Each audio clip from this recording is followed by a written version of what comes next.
Hello दोस्तों, नमस्कार। स्वागत है आपका अपने ही यूट्यूब चैनल गुरुकुल ऑफिशियल पर।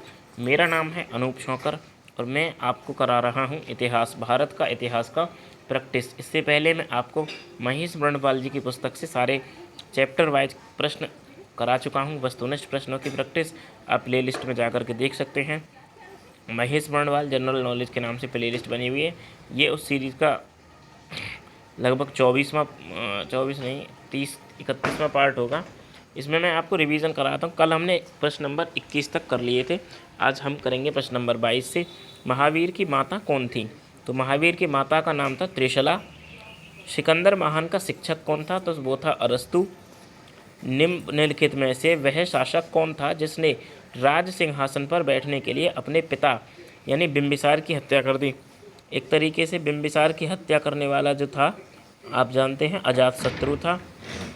323 चलते हैं अगले प्रश्न पर। 323 ईस्वी पूर्व में सिकंदर महान की मृत्यु हुई थी बेबीलोन में। सिकंदर महान की मृत्यु कहाँ हुई थी? बेबीलोन में। हेरोडोटस को माना जाता है इतिहास का जनक। तो ये प्रश्न भी बनता है, इतिहास का जनक किसे माना जाता है? तो आपका जवाब होगा हेरोडोटस। चलते हैं प्रश्न नंबर 27 पर। अशोक के अधीन मौर्य राजतंत्र का सबसे सही वर्णन निम्नलिखित में से कौन सा होगा? तो अशोक के अधीन जो मौर्य राजतंत्र था वो था केंद्रीकृत एकाधिपत्य। 28वां प्रश्न। अशोक की प्रशासनिक नीति में भारी परिवर्तन किस घटना से आया? तो अशोक की प्रशासनिक नीति में भारी परिवर्तन जो आया था वो आया था कलिंग युद्ध से। 29वां प्रश्न आपकी स्क्रीन पर। निम्नलिखित में से प्राचीनतम राजवंश कौन सा है? तो प्राचीनतम राजवंश जो निम्न 4 दिए गए हैं इनमें से आपको बताना है। तो इसमें जवाब होगा आपका मौर्य। निम्न में से वह कौन व्यक्ति था जिसका नाम देवानाम प्रियदर्शी था? तो अशोक राजा मौर्य राजा अशोक को देवानाम प्रियदर्शी के नाम से भी जाना जाता है। अशोक को और भी कई नामों से जाना जाता है, आप सर्च कर लीजिएगा, देख लीजिएगा। अशोक ने किस बौद्ध साधु से प्रभावित होकर बौद्ध धर्म अपनाया? तो किस साधु से प्रभावित होकर अशोक ने बौद्ध धर्म अपनाया? उनका नाम था उपगुप्त। भारत सरकार द्वारा प्रयोग में आने वाला शक संवत किसने प्रारंभ किया? तो जो भारत सरकार के द्वारा शक संवत प्रयोग में लाया जाता है उसे प्रारंभ किया था कनिष्क ने। भारतीयों के लिए महान सिल्क मार्ग किसने आरंभ कराया? तो वो भी कनिष्क ने। स्वामी विवेकानंद किससे संबंध थे? 34वां प्रश्न आपकी स्क्रीन पर। ये संबंधित थे रामकृष्ण मिशन से। बाज पक्षी नामक चित्र का चित्रण किस मुगल शासक के शासनकाल में हुआ? 35वां प्रश्न है आपकी स्क्रीन पर। वो हुआ था जहांगीर के शासनकाल में।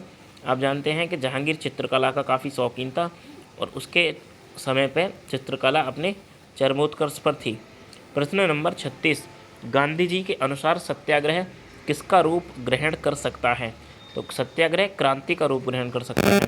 सबसे बड़ी संख्या में रोमन सिक्के कहाँ से मिले हैं? तो एयरबी दोनों यानी केरल और तमिलनाडु। कनिष्क की राजधानी कौन सी थी? कनिष्क की राजधानी थी पुरुषपुर। सातवाहन वंश का महानतम शासक किसे माना जाता है? सातवाहन वंश का महानतम शासक माना जाता है गौतमीपुत्र सातकर्णी को। किस वंश के शासकों ने ब्राह्मणों और बौद्ध भिक्षुओं को करमुक्त ग्राम देने की प्रथा प्रारंभ की थी? तो वो थे सातवाहन। भारत में प्रथम स्वर्ण मुद्राएं किसने चलाईं? तो वो चलाई थी कुषाण ने। भारत में प्रथम स्वर्ण मुद्राएं, ध्यान दीजिएगा, मुद्राएं पूछा नहीं है, स्वर्ण मुद्राएं पूछा है तो कुषाण होगा। मुद्रा पूछा होता तो कुछ और जवाब होता। प्रश्न नंबर 42। पहला ज्ञात गुप्त शासक कौन था? तो वो था श्रीगुप्त। गुप्त काल में चांदी के सिक्कों को कहते थे रुपयक कहा जाता था। फाहयान किसके शासनकाल के दौरान भारत आया था? चंद्रगुप्त द्वितीय। 45वां प्रश्न आपकी स्क्रीन पर ये रहा। निम्नलिखित में से कौन सी साहित्यिक रचना शास्त्रीय संस्कृत साहित्य से संबंधित है? वो है मेघदूतम। अजंता की चित्रकारी में क्या निरूपित किया गया है?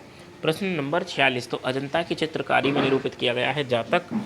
अजंता चित्रकारी की विषय वस्तु निम्नलिखित में से किससे संबंधित है? बौद्ध धर्म से। अजंता चित्रकारी की विषय वस्तु बौद्ध धर्म से संबंधित है। गंगा को उत्तर से दक्षिण में ले जाने वाला चोल राजा कौन सा था?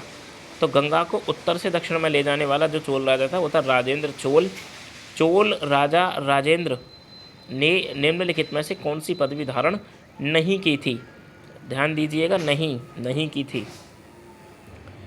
तो ये थी त्याग समुद्र नाम की पदवी उसने धारण नहीं की थी। 50वां प्रश्न है, एलोरा में गुफाओं और शैलकृत मंदिर हैं हिंदू, बौद्ध और जैन तीनों के लिए। 51वां प्रश्न आपकी स्क्रीन पर, महाबलीपुरम के सप्त पैगोड़ा किसके द्वारा संरक्षित कला के साक्षी हैं? तो ये पल्लवों ने बनवाए थे, नरसिंह वर्मन द्वितीय ने इन्हें बनवाया था। चोल राजाओं ने किस धर्म को संरक्षण प्रदान किया? तो वो किया था वैष्णव धर्म को। निम्नलिखित में से प्रथम भारतीय शासक कौन था जिसने अरब सागर में भारतीय नौसेना की सर्वोच्चता स्थापित की? तो वो था राजराज प्रथम, ऑप्शन नंबर ए। आज के लिए इस वीडियो में इतना ही। अगर क्वेश्चंस पसंद आए हों तो वीडियो को लाइक करें और अपने दोस्तों के साथ शेयर करें, क्योंकि इतनी फास्ट स्पीड में मैं आपको रिवीजन करा रहा हूँ।